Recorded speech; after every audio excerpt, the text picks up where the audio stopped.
হঠাৎ করেই অকল্পনীয় পরিস্থিতির মুখে পড়েছে বিএনপি সরকার। মাননীয় প্রধানমন্ত্রী পিওপিএম তারেক ভাইয়া এবার বুঝবেন কত দানে ধানে কত চাল, আজ থেকেই টের পাবেন। যেখানে বাঘের ভয় সেখানে রাত ভয়। দর্শক, আসল জম এবং বিএনপিকে ধরছে, বিএনপির জম। শুধু বিএনপি না, মনে রাখবেন এই আলোচনার ভিতরে ঢোকার আগে এই থিওরিটা দিয়ে দিই। কোন সরকার, সেটা গণতান্ত্রিক সরকার হোক আর যে সরকারই হোক, তারা কোন জিনিসকে সবচেয়ে বেশি ভয় পায়? সেনাবাহিনী এবং বিচার বিভাগ, এই দুইটা বিষয় সবচেয়ে ভয়ের বিষয়, সবসময় আতঙ্কে থাকে। অনেকে বলছেন যে কামড়াকামড়ি শুরু হয়ে গেছে, নিজেকে সেভ করার জন্য একজন আরেকজনকে ঢেলে দিচ্ছে, অর্থাৎ ভইরা দিচ্ছে আর কি। মানে কুমিল্লার ভাষায় রাগ হয় না, আমরা অনেক সময় এরকম শব্দ ইউজ করি যখন মনে হয় যে গুটিবাজি চলে। আমাদের যে অন্তর্বর্তীকালীন সরকার ছিলেন ডক্টর মোহাম্মদ ইউনূস, এই সরকার প্রধানের কন্ট্রোলার কারা ছিল? এর মাঝখানে আপনি দেখেন ডক্টর মোহাম্মদ আসিফ নজরুল, আমাদের যিনি স্যার আছেন ডক্টর আসিফ নজরুল স্যার, আওয়ামী লীগ সরকারের পতনের আগ পর্যন্ত ওনার প্রতি সারা বাংলাদেশের মানুষের একটা শ্রদ্ধা ছিল। বাট যখন সরকার পতন হলো, আস্তে আস্তে ওনার প্রতি বিএনপি, জামাত, আওয়ামী লীগ প্রত্যেকেই ওনার প্রতি ক্ষুব্ধ হলো। বাংলাদেশের সব থেকে নির্লজ্জ বেহায়া পুরুষ যদি কোনো থাকে এটা হলো আম তারেক। ও কথায় কথায় কিছু পারে না, তো খালি কবু রাজাকার। রাজাকার কেমনে চিনাও জানেন? ওর রাজাকার চিরাই গেছে যে বাবা বাবা এরা হলো রাজাকার, এরা আমাকে করে তোমার মতো একটা দিয়ে বাংলাদেশে মাটিতে রাইখা গেছে। এই কারণে রাজাকার দেখলে তো ভয় পায় এই আম তারিখে, বুঝছেন? বাংলাদেশের সব থেকে নির্লজ্জ বেহায়া পুরুষ হলো এই আম তারিখ। আপনারা ওর সামনে পাইলে কি করতেন কমেন্টে একটু জানান। পুরনো পথে হাঁটছে সরকার। গুরুত্বপূর্ণ অধ্যাদেশ নিয়ে টাল বাহানা করলে আবারও জুলাই ফিরে আসবে। ভয়েস ফর রিফর্ম আয়োজিত আলোচনায় এমন মন্তব্য করেছেন রাজনীতিবিদ ও বিশিষ্টজনেরা। সেই সাথে তারা বলেন, ক্ষমতায় গেলেই অনেকের অবস্থান ও আচরণ বদলে যায়, যা স্বাধীন বিচার বিভাগ ও মানবাধিকারের জন্য হুমকি। জুলাই সনদ বাস্তবায়ন ইস্যুতে কদিন থেকে দেশের রাজনৈতিক অঙ্গনে চলছে নানা নাটকীয়তা। সংসদে এ নিয়ে সরকারি ও বিরোধী দলের নেতাদের মধ্যে তুমুল তর্ক বিতর্ক সত্ত্বেও সমাধানের উপায় মিলছে না। এর মধ্যে অন্তর্বর্তী সরকারের আমলে জারি করা গণভোট, গুম প্রতিরোধ সহ গুরুত্বপূর্ণ 20টি অধ্যাদেশ বাতিল হওয়ার পথে। এমন অবস্থায় দেশে আরেকটি অভ্যুত্থানের ইঙ্গিত দিলেন এনসিপি নেতা কুমিল্লা 4 আসনের সংসদ সদস্য হাসনাত আব্দুল্লাহ। সরকার যদি সংখ্যাগরিষ্ঠতার জোরে প্রয়োজনীয় সংস্কার থেকে পিছিয়ে যায়, তবে জুলাইয়ের মতো আরেকটি অভ্যুত্থানের প্রস্তুতি শুরু করা হবে বলে জানিয়েছেন এনসিপির দক্ষিণাঞ্চলীয় মুখ্য সংগঠক ও সংসদ সদস্য হাসনাত আব্দুল্লাহ। দুপুরে রাজধানী কারণ বাজারে বিডিএল ভবনে ভয়েস অব রিফর্ম আয়োজিত নাগরিক সংলাপে তিনি এসব কথা বলেন। এই আলোচনায় যোগ দেন রাজনীতিবিদ ও মানবাধিকার কর্মী সহ বিশিষ্টজন। সনদ বাস্তবায়ন, গুরুত্বপূর্ণ অধ্যাদেশ বাতিল রোধের লক্ষ্যে একদিকে ইউনূস সহ সব সাবেক উপদেষ্টার রাজপথে নামার আহ্বান, অন্যদিকে তাদের বিরুদ্ধে বিদেশ যাত্রায় নিষেধাজ্ঞা আরোপের আইনি নোটিশ পাঠানো রাজনীতিকে নতুন করে উত্তপ্ত করে তুলছে। গত 4 এপ্রিল নাহিদ ইসলামের আহ্বানের বিপরীতে আজ সোমবার সুপ্রিম কোর্টের আইনজীবী ব্যারিস্টার এম আশরাফুল ইসলাম উপদেষ্টাদের বিদেশ যাত্রায় নিষেধাজ্ঞা আরোপের নোটিশ দিয়েছেন। ক্ষমতা হস্তান্তরের 2 মাস যেতে না যেতেই আইনি জটিলতায় ফেসে যাচ্ছেন অন্তর্বর্তী সরকারের প্রধান উপদেষ্টা ডক্টর ইউনূস সহ কয়েকজন উপদেষ্টা। এর মধ্যেই তাদের দেশ থেকে নিষেধাজ্ঞা চেয়ে আইনি নোটিশ পাঠানো হয়েছে। জানিয়ে রাজনৈতিক মহলে শুরু হয়েছে নতুন আলোচনা। তবে হঠাৎ কি কারণে সাবেক উপদেষ্টার উপর এই নিষেধাজ্ঞা? 50% ভোটের মালিক হয়ে 70% গণভোটের রায়কে আপনি অস্বীকার করেন? কোন দুঃসাহসে, কোন বেঈমানি করে, কোন মুনাফিকি করে বাংলার মানুষ মেনে নেবে না? সংসদ অধিবেশনে আমাদের প্রধানমন্ত্রীকে কেমন করে গলা চিপে ধরে রয়েছেন সালাউদ্দিন আহমদ, কেমনে জনাব তারেক রহমানকে কোনো কিছুতে হাত না দিতে, কোনো কিছুতে মন্তব্য না করতে, কোনো কিছু বিষয় সিদ্ধান্ত না দিতে তাকে মাইন্ডকে চিপায় ফেলে রেখেছেন। বিএনপির ভাইরা আপনারা কি দেখেছেন? আপনারা না দেখলেও আমরা যারা বাইরে থাকি আমরা কিন্তু চোখ দিয়ে সুন্দর করে দেখতে পারি। যেমন এই কাঁঠাল রানীকে বিচ্যুত, এর বাংলাদেশ থেকে জনগণ থেকে বিচ্যুত করে রেখেছিল এই কাওয়া কাদের। মাননীয় বিরোধী দলের নেতার বক্তব্যের পর মাননীয় প্রধানমন্ত্রী আর মাইক নিয়ে বক্তব্য দিতে পারেন না। ওনার হয়ে বক্তব্য দিতে উঠেন প্রক্সি প্রধানমন্ত্রী। আমাদের সংসদে অলিখিত একটা নতুন পদ সৃষ্টি হয়েছে, তার নাম হচ্ছে প্রক্সি প্রধানমন্ত্রী। তারেক রহমান কথা বলতে পারেন না, ওনার হয়ে স্বরাষ্ট্রমন্ত্রী বক্তব্য রাখেন। এরকম একটি বাংলাদেশ এবং এরকম একটি সংসদ আমরা দেখিও নাই, চাইও নাই, আশাও করি না। বিএনপি সরকার একদিকে এমনিতেই কঠিন ফাঁদে পড়ে যাচ্ছেন, আর একদিকে নতুন নতুন ফাঁদে পড়ছেন, আর একদিকে লোভে নিজেদেরকে সামাল দিতে না পেরে সবকিছু এলোমেলো করে ফেলছেন। এজন্য যারা ফেসিস্ট, যাদের নৈতিক ভিত্তি দুর্বল, তারা প্রথমে সেনাবাহিনী দখল করেন, এরপরে বিচার বিভাগকে কবজা করেন, তার পছন্দের প্রধান বিচারপতি বানানোর জন্য কত কিছু করেন। বাংলাদেশের ইতিহাসে এটা যেভাবেই হোক পছন্দের প্রধান বিচারপতি বানাতে হবে, পছন্দের সেনাপ্রধান বানাতে হবে। কিন্তু তারপরও এই দুইটা জায়গা নিয়ে অনেক ভয়। সিভিল অ্যাডমিন নিয়ে ভয় নাই, কারণ ইতিহাস ঘাটলে যেটা দেখা যায়, নিজে যাকে পছন্দ করে প্রধান বিচারপতি বানিয়েছে সেই তার বিরুদ্ধে সঠিক রায় দিয়েছে। কারণ বিচার বিভাগের লোকজন দালালি করলেও মিনিমাম নৈতিকতা থাকে। একদম চূড়ান্ত পর্যায়ে দালাল এনায়েতুর রহিম কিংবা এই শামসুদ্দিন চৌধুরী মানিক, এদের মধ্যে চূড়ান্ত পর্যায়ে দালাল খুব কম হয়। ইতিহাস বলে যে প্রধান বিচারপতিরা এবিএম খায়রুল হকের মতো দালাল খুব কম হন, কিছুটা হলেও ভালো হন। বাংলাদেশের ইতিহাসে যত প্রধান বিচারপতি এসেছে বেশিরভাগই ভালো, খুব কম খারাপ। কারণ তারা দালালি করলেও একটা লিমিট বজায় রাখেন। সেম থিং সেনাবাহিনীর ক্ষেত্রেও বাংলাদেশের ইতিহাসে যত সেনাপ্রধান এসেছে বেশিরভাগই ভালো, কারণ যে নিয়োগ দিয়েছে তার চূড়ান্ত দালালি করে নাই। এরশাদের আমলে এরশাদ সর্বশেষ যাকে সেনাপ্রধান নিয়োগ দিয়েছিলেন শেষ পর্যন্ত কিন্তু এরশাদের পা চাটেন নাই, তিনি এরশাদের হাত ছেড়ে দিয়েছেন। বিএনপি খালেদা জিয়া মইনু আহমেদকে সেনাপ্রধান বানিয়েছে। মইনু আহমেদ কিন্তু খালেদা জিয়ার বা বিএনপির অবৈধ কার্যক্রমকে প্রশ্রয় দেননি, যদিও তিনি তার চাইতে বড় অন্যায় ঘটিয়েছেন, 111 ঘটিয়েছেন, যেটা বিএনপির অন্যায়ের কাজের প্রশ্রয় দেওয়ার চাইতেও বড় অন্যায়। এজন্য সেনাপ্রধান বা সেনাবাহিনী এবং বিচার বিভাগ এই দুইটা, এটাকে জম বলা যায়, জমদূত। এবং পৃথিবীর ইতিহাস সবচেয়ে বেশি কথিত নির্বাচিত সরকারের পতন হয়েছে সেনাবাহিনীর সাথে কনফ্লিক্টের কারণে বা সেনা অভ্যুত্থানে। আবার অনেক দেশে সেনাবাহিনী সরাসরি ভূমিকা রাখেনি, কিন্তু পর্দার অন্তরালে সেনাবাহিনী ভূমিকা রেখেছে। তারপরে ভূমিকা রেখেছে সরকার পতনে বিচার বিভাগ। বিচার বিভাগের অনেক রায় বিচার বিভাগের সাথে টানাপোড়েন, এতে দেখা যায় অনেক সরকার জয় বাংলা হয়ে গেছে, সারা পৃথিবী ব্যাপী এটা ওয়েল নোন।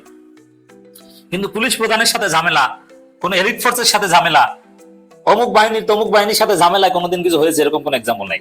বিচার বিভাগ এবং সেনাবাহিনী এই দুইটি হচ্ছে জমদূত, বিশেষ করে যে সরকারের নৈতিক ভিত্তি দুর্বল তাদের জন্য।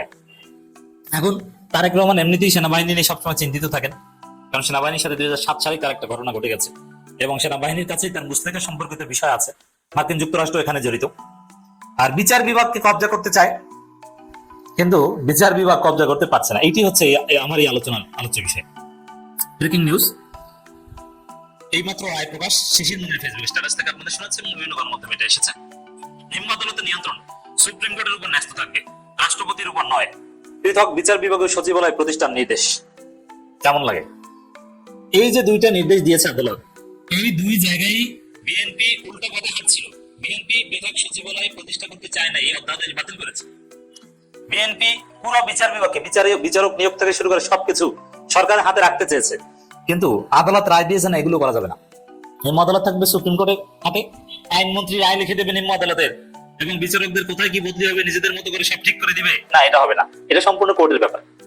এবং আইন মন্ত্রণালয়ের লোকজন বিচার বিভাগের উপর সরি করাবে, এটা হবে না, একদম হিসাব ক্লিয়ার। এগুলো সব আলাদা সেক্রেটারিয়েট থাকবে, যেটা দীর্ঘদিনের দাবি এবং 160 বছরের ইতিহাসে যে কেউ পারেনি। ইউনুস সেই কাজ করে গিয়েছিল, কিন্তু সেটা বাতিল করেছে বিএনপি সরকার, কিন্তু এখন আবার বিচার বিভাগে স্পষ্ট করে বলে দিয়েছে এটা করতে হবে। এর মানে এই প্রথম বিএনপির সিদ্ধান্ত, তারেক জিয়ার সিদ্ধান্তকে চ্যালেঞ্জ করলো, একদম উল্টে দিল বিচার বিভাগ। এটা শুরু, আরো বিএনপির অনেক অবৈধ কাজ, গণবিরোধী কাজ আমরা বিশ্বাস করি বিচার বিভাগ বিএনপি সরকার বিরুদ্ধে রায় দিবে। এখন করেন, বিচার বিভাগকে উপেক্ষা করে পারলে জুডিশিয়াল সেক্রেটারিয়েট গঠনের কাজ বন্ধ করে দেন এবং নিম্ন আদালত সুপ্রিম কোর্টের হাতে থাকবে না, এটা সালাউদ্দিন আর আসাদুজ্জামানের হাতে থাকবে। পারলে করেন না, দেখি এবার কি পারেন, এবার বুঝবেন। বিচার বিভাগের সাথে সাহস থাকলে লাগেন, এই সাহস নাই, কারণ বিচার বিভাগ আর সেনাবাহিনী হচ্ছে আপনাদের মতো যারা কারচুপি করে ক্ষমতা আসে তাদের জন্য জমদূত, কিন্তু জনগণের সরকার, নির্বাচিত সরকারের জন্য এটা কোনো সমস্যা না। তো দর্শক, শুধু কি এখানেই না, ঘটনা আরো আছে। সুপ্রিম কোর্ট সচিবালয় প্রতিষ্ঠা প্রশ্নে বিচারকরা ঐক্যবদ্ধ, রায় ছাড়াও বিচার বিভাগের বিবৃতি তার ঐক্যবদ্ধ, সুপ্রিম কোর্ট সচিবালয় কায়েম করতে হবে, বিএনপি সরকার চাপ বানা চাপ। এর মানে তারেক রহমানের ধান্দায়, তারেক রহমানের খায়েশে দেশ চলবে না, সুপ্রিম কোর্ট সচিবালয় প্রতিষ্ঠা করতেই হবে, বিচারকরা ঐক্যবদ্ধ। এই বিচারকদের সাথে কনফ্লিক্টে যাওয়ার কোনো সাহস তারেক রহমান না, তারেক রহমান পূর্বপুরুষদের কবর থেকে উঠালো, এটা হবে না। কারণ এই জায়গা হচ্ছে জমদূত, বুঝতে পারছেন কোন পরিস্থিতির মুখে কোন হায়না বলবো না, এটা পজিটিভ, আজরাইলের মুখে পড়েছে। কারণ শয়তানের জন্য আজরাইল, বিচার বিভাগ খারাপ মানুষের জন্য আজরাইল। আমরা এটাই চাই, খারাপ মানুষ যেন সবচেয়ে বেশি ভয় পায় বিচার বিভাগকে, আজরাইল হয়ে উঠছে বিচার বিভাগ। এখন এতক্ষণ জামাত এনসিপি কে ভোংবাং বোঝাতেন, না না না এটা বিচার বিভাগ পৃথক করা যাবে না, এই সেই কত কিছু বোঝাতেন। এখন এদেরকে বুঝান পারলে, এখন দেখবেন যে তারেক রহমান এমনি চুপচাপ, মুখ থেকে কথা বের হয় না, ককটেল মারলেও কথা বের হবে না, মুখে ঠাডা পড়েছে মনে হয়। এখন তো আরো কথা বের হবে না, কিছুদিন দেখবেন যে মন টন খারাপ, কারণ বিচার বিভাগ একটা ছোটখাটো ডলা দিয়ে দিয়েছে এবং এই ডলাটা জামাতের পক্ষে গিয়েছে, সরাসরি জামাত এনসিপির যে আন্দোলন তার পক্ষে গিয়েছে। সুপ্রিম কোর্ট সচিবালয় অধ্যাদেশ রহিত করার প্রস্তাব উঠলেও সচিবালয় প্রতিষ্ঠার পক্ষে অধস্তন আদালতের বিচারকরা ঐক্যবদ্ধ রয়েছে। এক বিবৃতিতে এই অবস্থান জানায় বাংলাদেশ জুডিশিয়াল সার্ভিস অ্যাসোসিয়েশন এবং সপ্তদশ business Bangladesh judicial service forum. বিবৃতিতে বলা হয়, সুপ্রিম কোর্ট সচিবালয় প্রতিষ্ঠা প্রশ্নে বিচারকদের মধ্যে কোনো ধরনের বিরোধ নেই। বিচার বিভাগের প্রাতিষ্ঠানিক আর্থিক স্বাধীনতা, জবাবদিহিতা এবং কার্যকর প্রশাসনিক কাঠামো নিশ্চিত করতে অ্যাসোসিয়েশনের সব সদস্য সচিবালয় প্রতিষ্ঠার পক্ষে ঐক্যবদ্ধ। 2025 সালের 20 নভেম্বর অন্তর্বর্তী সরকার অধীনে বিচার বিভাগ প্রতিষ্ঠার অংশ হিসেবে সাধারণ বিচার বিভাগ প্রতিষ্ঠার অংশ হিসেবে সুপ্রিম কোর্ট সচিবালয় অধ্যাদেশের ফসল চূড়ান্ত অনুমোদন দিয়ে পরবর্তী মাসে এবং 19 জন স্টাফ নিয়োগ দেওয়া হয়েছে। তবে অন্তর্বর্তী সরকারের সময় জারি করা সুপ্রিম কোর্ট সচিবালয় অধ্যাদেশের সংশোধনী রহিত করার সুপারিশ করেছে সংসদীয় বিশেষ কমিটি। মানে বিএনপির খাইজ চলবে না, বিচার বিভাগের সাথে একদম সরাসরি কনফ্লিক্ট বেজে গেছে। তবে এই জায়গায় বিএনপির কোনো ফাইজলামি আর করতে পারবে না, অন্য জায়গায় একদম মনের মতো এখন বিএনপি সরকার করে যাবে, তারে ভ্রমণ করে যাবে, তার লক্ষ্যে একদম চুপ হয়ে যাবে। যতটুকু এই যে একটা রায়ের কথা বললাম আর এই বিবৃতি বললাম, এটা মনে করেন বিরোধী দলের কয়েক মাস টানা হরতাল অবরোধ করার চাইতেও বড় ধমক। অনেকে বলছেন যে কামড়াকামড়ি শুরু হয়ে গেছে, নিজেকে সেভ করার জন্য একজন আরেকজনকে ঢেলে দিচ্ছে, অর্থাৎ ভৈরা দিচ্ছে আর কি। মানে কুমিল্লার ভাষায় রাগ হয়েন না, আমরা অনেক সময় এরকম শব্দ ইউজ করি যখন মনে হয় যে গুটিবাজি চলে। আমাদের যে অন্তর্বর্তীকালীন সরকার ছিলেন ডক্টর মোহাম্মদ ইউনূস, এই সরকার প্রধানের কন্ট্রোলার কারা ছিল? এর মাঝখানে আপনি দেখেন ডক্টর মোহাম্মদ আসিফ নজরুল, আমাদের যিনি স্যার আছেন ডক্টর আসিফ নজরুল স্যার, আওয়ামী লীগ সরকারের পতনের আগ পর্যন্ত ওনার প্রতি সারা বাংলাদেশের মানুষের একটা শ্রদ্ধা ছিল। বাট যখন সরকার পতন হলো, আস্তে আস্তে ওনার প্রতি বিএনপি, জামাত, আওয়ামী লীগ প্রত্যেকেই ওনার প্রতি ক্ষুব্ধ হলো। কারণ সকলেই মনে করলো যে এই মানুষটা দিনের পর দিন ফেসবুকে বসে সরকারের সমালোচনা করতেন, অথবা নিজে কখনো পাওয়ারে গেলে রাষ্ট্রকে একদম বিদেশি রাষ্ট্র বানাই ফেলবেন, মানুষের জন্য কলিজা দিয়ে কাজ করবেন। এই মানুষটা ক্ষমতায় যাওয়ার পরে তার যে বিভিন্ন ধরনের অ্যাক্টিভিটিস পুরো রাষ্ট্রকে প্রশ্নবিদ্ধ করে ফেলেছে বা জাতিকে প্রশ্নবিদ্ধ করেছে, তো এটা নিয়ে নানান আলোচনা সমালোচনা ছিল। কিন্তু দিন শেষে এখন আজকে তিনি নিজে ডক্টর ইউনূসকে যেভাবে ঢেলে দিলেন, এখন তো আমাদের কাছে মনে হচ্ছে এই অন্তর্বর্তী সরকার আসলে কি করছে। মার্কিন যুক্তরাষ্ট্রের সাথে চুক্তি নিয়ে নানান আলোচনা সমালোচনা এই সরকারের ভিতর ছিল যে ডক্টর ইউনূস কি আসলেই রাষ্ট্রের সেবা করেছেন না নিজের সেবা করেছেন। এই প্রশ্ন আবারও সামনে আসলো কখন? যখন আমাদের অন্তর্বর্তী সরকারেরই খুবই গুরুত্বপূর্ণ একটা সেক্টরের একজন শক্তিশালী উপদেষ্টা, আইন উপদেষ্টা আসিফ নজরুল বলছেন যে যুক্তরাষ্ট্রের সঙ্গে যেসব চুক্তি হয়েছে সেগুলোতে আমাকে কোনোদিনও ডাকা হয়নি। তাহলে ডক্টর ইউনূসকে চেয়ারে বসছিল খালি চুক্তি টুক্তি করে নিজের আখেরে গোছানোর জন্য। কয়েকদিন আগে আমাদের স্বাস্থ্য উপদেষ্টা তিনিও কিন্তু একই কথা বলছিলেন যে এরপর আরো কয়েকজন যে সরকারের বড় বড় পদগুলোতে তারা থাকলেও ডক্টর ইউনূস অনেক চুক্তিতে তিনি কাউকে ডাকতেন না। তো কে আসলে ডক্টর ইউনূসকে পেছন থেকে এই চুক্তিগুলা করাইতো বা তিনি কাদেরকে নিয়ে চুক্তি করতেন? তিনি কি আমেরিকা থেকে ধান্দা করছেন? কারণ ওইখানে তো তার অনেক বিনিয়োগ আছে। এরকমই মনে হচ্ছে যে তিনি কাউকে পাত্তা দিতেন না, নিজে নিজে ধান্দা করতেন। কিন্তু আসিফ নজরুল স্যার, তো এটা আপনি আগে কেন বললেন না? এখন ঠেলায় পড়ছেন, চিপায় পড়ছেন, নাকি কোনো ফাইল বের হবে এই ভয় পাচ্ছেন? তিনি বলছেন কারণ সেইটা আমার এরিয়া কনসার্ন না। ইকোনমিক, ব্যাংকিং, এনবিআর ইস্যুতে যে আলোচনা করেছে সেখানেও আমাকে ডাকা হয়নি, সেটা কয়েকজন উপদেষ্টাদের নিয়ে তিনি বসতেন।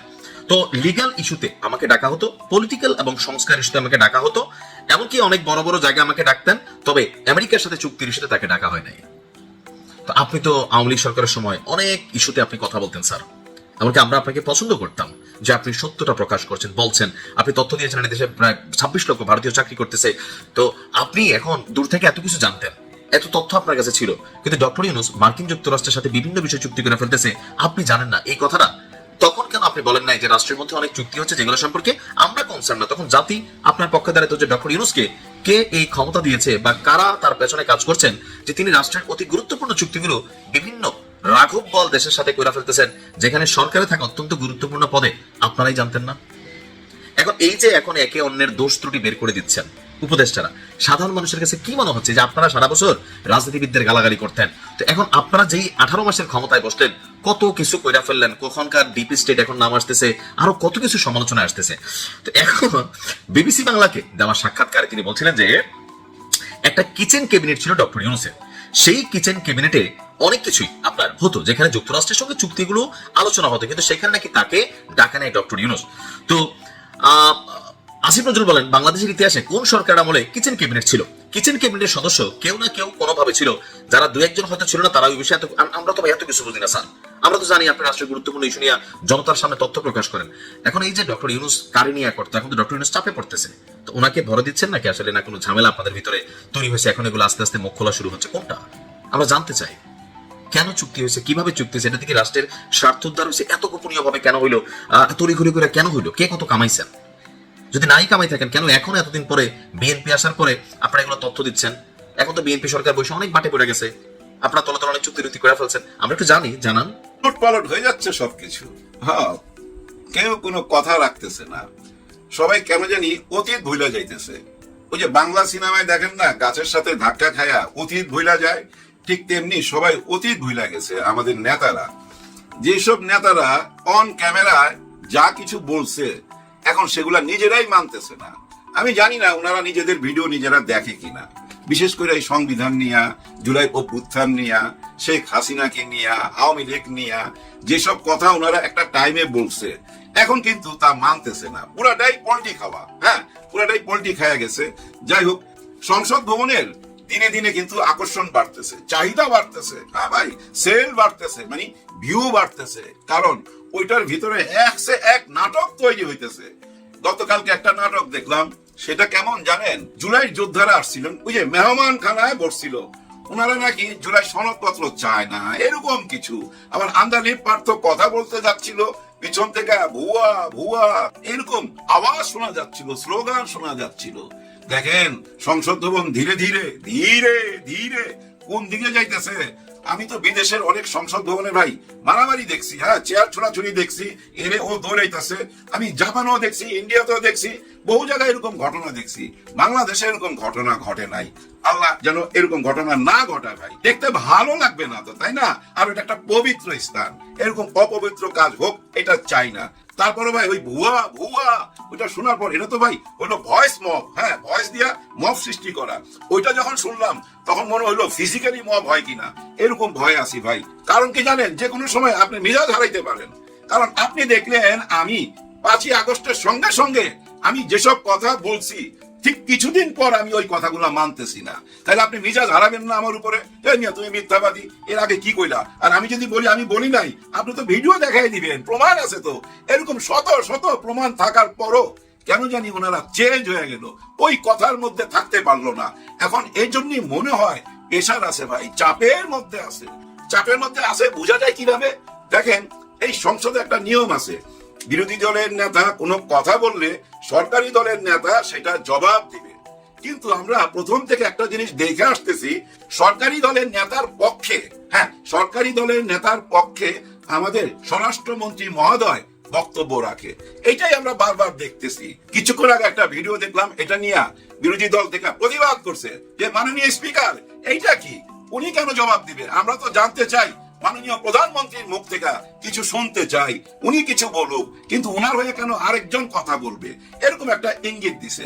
আমরা আগে দেখেছি যে বিরোধী দলীয় নেতা সবসময় আমরা বাইরে থেকে পার্লামেন্টে আমি এবার নতুন, কিন্তু দেখেছি অনেকবার বিরোধী দলীয় নেতা বক্তব্য রাখার পর সংসদ নেতা বক্তব্য রাখেন সাধারণত, কিন্তু এবারই দেখতেছি একটু ব্যতিক্রম। সংসদ বিরোধী দলীয় নেতা বক্তব্য রাখার পরেও দেখা যাচ্ছে বিভিন্ন মন্ত্রীরা বক্তব্য রাখছেন। এটা কি আবার নতুন সংস্কৃতি চালু হলো কিনা, আমি এটা একটু জানতে চাচ্ছি আর কি। ধন্যবাদ মাননীয় সদস্য। এখানে জনাব সালাউদ্দিন আহমদ সংসদ নেতার পক্ষে বক্তব্য রাখছেন। মাননীয় স্পিকার, আপনাকে ধন্যবাদ। ইয়েস মাননীয় স্পিকার, আমি মাননীয় সংসদ নেতার পক্ষে বক্তব্য রাখছি। মাননীয় সংসদ নেতা সর্বশেষে বক্তব্য রাখবেন কিনা সেটা তার প্রিরোগেটিভ, কেউ ডিক্টেট করতে পারে না, এটাই বিধি। এরপর আমাদের স্বরাষ্ট্রমন্ত্রী হিসেবে একটা যুক্তি দেখাইলো, আর ওনার যুক্তিটা স্পিকার সাহেব মাইনা নিল, মাননীয় স্পিকার মাইনা ওনাকে কথা চালায়া যাইবার জন্য অনুমতি দিল। এইভাবেই সবকিছু চলতে থাকবে, এর বাইরে যাবে না। এটাই হলো সংসদ ভবনের চিত্র। এটা চলতে থাকবে ভাই আগামী মাসের 12-13 তারিখ পর্যন্ত। হ্যাঁ ভাই, ওই যে কর্ম দিবসের একটা হিসাব আছে না, যে 1 মাস লাগবে, মানে 30 দিনের মধ্যে সিদ্ধান্ত নিতে হবে। ওইটা আগামী মাসে যায় ওই 12 তারিখ করবে কর্ম দিবস হিসাব করলে। ওই পর্যন্ত ওই একই চিত্র বারবার দেখা যাবে, এর বেশি কিছু পাবেন না। এবার আমরা চলে আসি অন্য একটা চিত্রে ভাই। কিছু খন্ড খন্ড চিত্র জোড়া দিলে দেখবেন একটা স্টোরি দাঁড়ায় গেছে। এর মধ্যে আমাদের পাটোয়ারি, নাহিদ ইসলাম, ওনারা কিন্তু হজে গেছিল। হজে ওনারা দুজনে একসঙ্গে গেছে কিনা আমি জানি না, তবে দুজনে হজে গেছে। হজের থেকে নিশ্চয়ই মদিনায় গেছে, আর মদিনায় যাওয়ার পথে নিশ্চয়ই শহীদ প্রেসিডেন্ট জিয়াউর রহমানকে ওনাদের মনে পড়ছে। কারণ ভাই ব্রাদার, শহীদ প্রেসিডেন্ট জিয়াউর রহমান ওইখানে এত নিম গাছের চারা দিছে যে মক্কা থেকে মদিনায় যাওয়ার পথে ওই নিম গাছের ছায়া ছায়ায় যাওয়া যায়। আমার তো মনে হয় ওই নিম গাছের ছায়ার তলে বসা, ভাই নিম গাছের ছায়ার তলে বসলে মাথা ঠান্ডা থাকে, বুদ্ধি কোলে ওই নিম গাছের ছায়ায় বসা কারো সাথে গল্প করছে, আলাপ করছে এই বাংলাদেশ নিয়া, মাতৃভূমি নিয়া।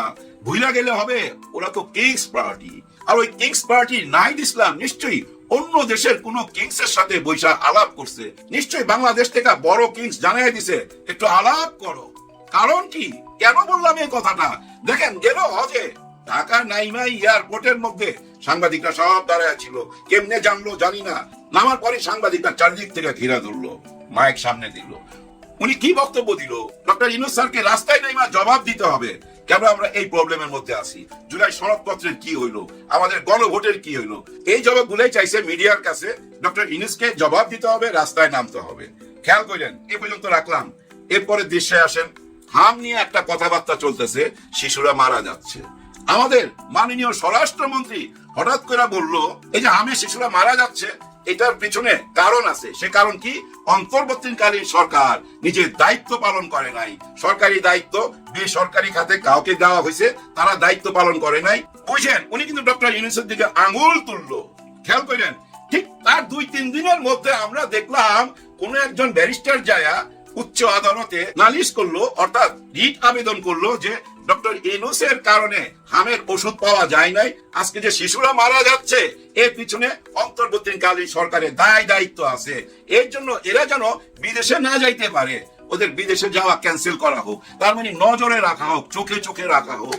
তাকে বলছে দেখেন ডক্টর ইউনূসকে, উনি যেন বাইরে না যাইতে পারে।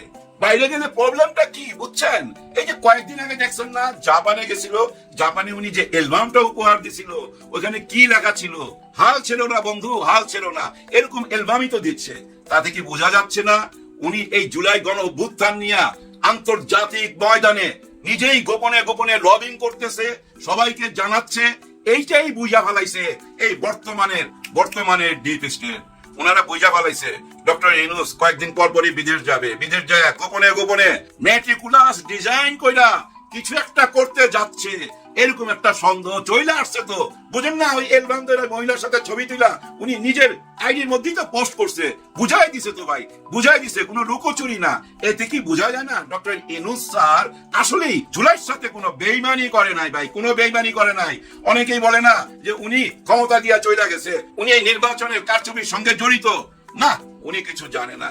উনি তো ভাই রাজনীতিবিদ না, উনি হলো অর্থনীতিবিদ। দেশের ডাকে আসছে, জওয়ানদের ডাকে আসছে, যুবকরা যখন ডাকছে না আবেগ সামলাইতে পারে নাই। ভাই ব্রাদার, রাজনীতির এই খেলা ডক্টর ইউনূস বুঝবে না তো, ওনাকে অন্ধকারে রাখে যা কিছু করার করছে। উনি কোন রকম ষড়যন্ত্রের সাথে জড়িত না, এই বয়সে উনি এই কাজ করতে পারে না। একটা মানুষের চলন বলন কথাবার্তায় সব বোঝা যায় ভাই। এখন ওনার পিছনে কেন লাগলো, আইনের হাতিয়ার কেন ব্যবহার করা হচ্ছে? আইনের হাতিয়ার ব্যবহার কইরা শেখ হাসিনা ওনাকে 8 তলায় উঠাইতো নামাইতো, লিফট বন্ধ কইরা, মনে আছে আপনাদের? আবারও কি সেই রকম কিছু আমরা দেখতে যাব? না, হইতে পারে না, অসম্ভব। যারা ভাই সত্যিকারের রাজনীতি বুঝে তাদের কথা শুনেন, এই অনলাইনে পাবেন। তারা কি বলতেছে, ভুল জায়গায় হাত দিয়ে দিল সরকার, হ্যাঁ ভুল জায়গায় হাত দিয়ে দিল, ওনাকে কলঙ্কিত করা ঠিক হয় নাই।